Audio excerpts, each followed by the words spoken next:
કાલાવડ નગરપાલિકા દ્વારા સ્વદેશી મેળાનું આયોજન તારીખ 9/3/2026 લઈને 18/3/2026 સુધી ચાલુ રહેશે।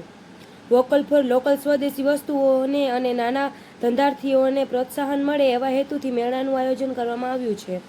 સ્થળ કાલાવડ નગરપાલિકા ગ્રાઉન્ડ, સમય 9 વાગ્યાથી સાંજે 6 વાગ્યા સુધી સુધીનો આ સ્વદેશી મેળો છે।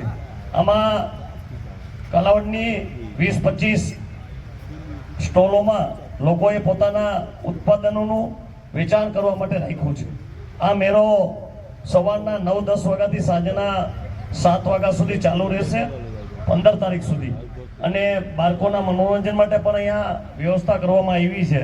એટલે કાલાવડ શહેરમાં અને તાલુકાની જનતા માટે 1 અઠવાડિયું આ મેળો ખુલ્લો રહેવાનો છે। તો આપણે બધા આમાં ઉપયોગી થઈને આ જ વસ્તુઓનો, સ્વદેશી વસ્તુઓ વાપરવાનો આપણે બધા પ્રયાસ કરીએ। અને અનેક વખત આપણે આના શપથ પણ લીધા છે કે જે આપણી વસ્તુઓ છે એનો જ આપણે ઉપયોગ કરીશું। તો આપણે અને આપણા પરિવારમાં, એનાથી આગળ આપણી શેરીમાં અને આપણા ગામમાં બધા જ લોકો ભારતની કંપનીઓનો આપણી